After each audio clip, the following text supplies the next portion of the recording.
Screen پر آپ کو تصویر نظر آ رہی ہے، اس درخت کو شجر غرقد کہتے ہیں۔ یہودی اس درخت کو بہت ہی اہمیت دے رہے ہیں، اور اس درخت کو وہ بہت ہی ہائی لیول پر نہ صرف اپنے ملک کے اندر اسرائیل کے اندر لگا رہے ہیں، بلکہ انٹرنیشنلی لیول پر بھی اس کو بہت زیادہ اس درخت کو اگایا جا رہا ہے۔ آخر کیا وجہ ہے کہ اسرائیلی اس کو بہت اہمیت دیتے ہیں اور اس کو اتنا زیادہ لگا رہے ہیں کہ ان کی تعداد بہت ہی بڑھتی جا رہی ہے؟ نہ صرف وہ اپنے ملک میں لگا رہے ہیں، بلکہ ہندوستان، انڈیا سے بھی انہوں نے کہا ہے کہ آپ بھی اس درخت کو لگاؤ۔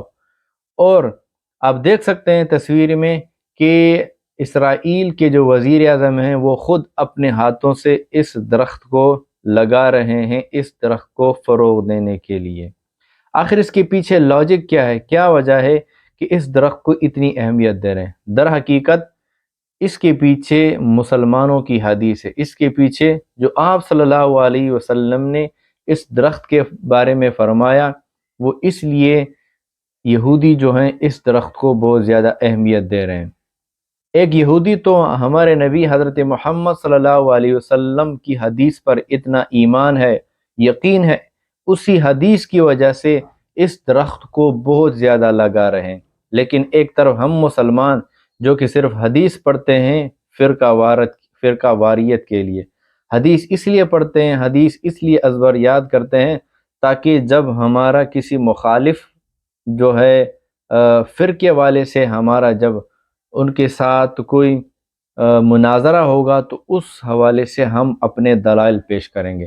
مسلمان صرف اس حد تک کر رہے گئے، لیکن یہودی کو ہمارے نبی پر اتنا ایمان ہے کہ اس ایک حدیث کی وجہ سے وہ غرقد کے درخت کو بہت زیادہ لگا رہے ہیں اپنے وطن میں، اپنے ملک میں۔ تو اس کے پیچھے وہ حدیث ہے، مسلم شریف میں ایک حدیث ہے، آپ صلی اللہ علیہ وسلم نے فرمایا، میں پوری حدیث پڑھ کر آپ کو سناتا ہوں۔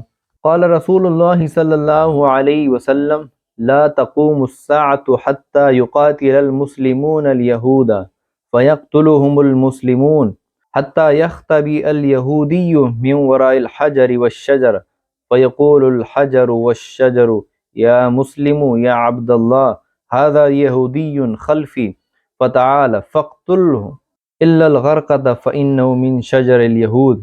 آپ صلی اللہ علیہ وسلم نے فرمایا کہ قیامت اس وقت تک قائم نہیں ہوگی جب تک کہ مسلمان یہودیوں سے قتال نہ کریں، بس مسلمان ان یہودیوں کو قتل کریں گے، یہاں تک کہ یہودی درخت پتھر کے پیچھے چھپیں گے تو وہ درخت اور پتھر کہیں گے، اے مسلمان، اے اللہ کے بندے، یہ یہودی میرے پیچھے چھپا ہوا ہے، تو اس کو قتل کر۔ مگر غرقد کا جو درخت ہوگا وہ نہیں بتائے گا کہ آؤ میرے پیچھے یہودی ہے، اس کو قتل کرو۔